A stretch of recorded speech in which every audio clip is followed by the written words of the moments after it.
बिस्मिल्लाहिर्रहमानिर्रहीम। अस्सलाम वालेकुम नाज़रीन, मैं हूं एडवोकेट इजाज़ अहमद नवाब और आप देख रहे हैं मेरा यूट्यूब चैनल कानून की दुनिया। नाज़रीन, इस व्लॉग में बात करते हैं कि इलेक्शन की डेट पाकिस्तान में दे दी गई है। इलेक्शन की डेट पाकिस्तान में देने के 2 से 3 तरीके होते हैं। एक होती है जो ताकत में पार्टी होती है, जो हुकूमत में पार्टी होती है, जिसका इस वक्त जोर चल रहा होता है। एक तारीख दी जाती है, आइन एक तारीख देता है, और एक तारीख जो है वो जमहूरियत देती है। अब आइन तो ये कहता है कि 90 डेज के अंदर इलेक्शन होने, जब असम्बली डिसॉल्व हो जाएगी। और राजा रियाज साहब ने ये बता दिया है कि इलेक्शन कब होना है। और आप जानते हैं कि जो राजा रियाज साहब थे वो अपोजिशन लीडर थे असम्बली में। उन्होंने निगरान वज़ीर आज़म का नाम चूज़ किया, उन्होंने नाम जो है वो तजवीज़ किया, वो फाइनल हो गया। अनवारुल्लाह काकड़ साहब निगरान वज़ीर आज़म बनकर बैठ गए, जिनकी basic duty, prime duty within time according to constitution election करवाना है।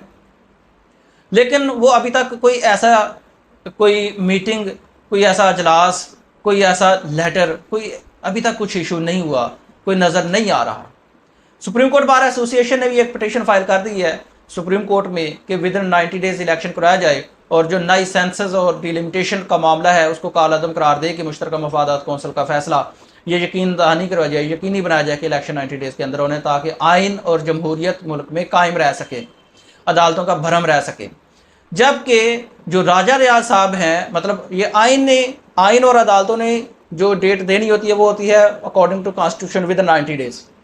दूसरी डेट दी है पीडीएम ने डेट देनी थी।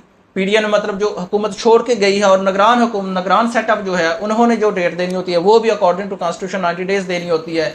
लेकिन पाकिस्तान में ज़रा कुछ डिफरेंट होता है, और इन्होंने अपने इख्तियारात को इस्तेमाल करते हुए मुश्तरका मफादात कौंसिल को यूज़ किया और नई सेंसस और डिलिमिटेशन का मामला उठाकर कहा कि जी इलेक्शन अभी 2, 4, 5, 7 माह नहीं हो सकते, और अगर मुल्की मफाद में 2, 4, 5, 7 माह या साल, 1.5 साल, 2 साल इलेक्शन नहीं भी होते तो कौन सा फ़र्क पड़ जाना है। ऐसी भी स्टेटमेंट सामने देखी हैं। तो ये थी जो हुकूमत में लोग हैं, जो ताकतवर लोग हैं, जो इन पावर लोग हैं।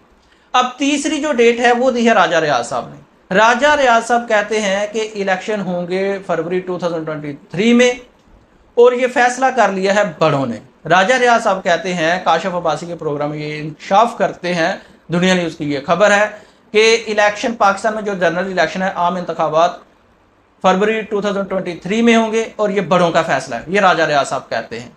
तो ये डेट राजा रियाज साहब ने दी है।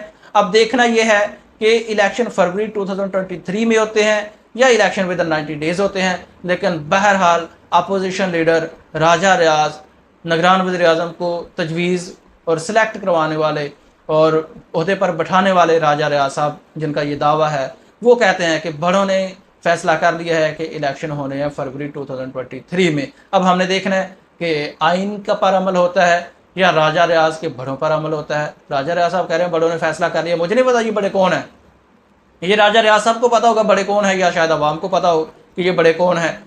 मुझे नहीं पता, मुझे सिर्फ इतना पता है कि राजा रियाज साहब अपोजिशन लीडर थे, और आइन कहता है विद 90 डेज इलेक्शन होने हैं। राजा रियाज साहब ने ये नई बात बताई है कि बड़ों ने फैसला कर लिया इलेक्शन 2023 में होना है।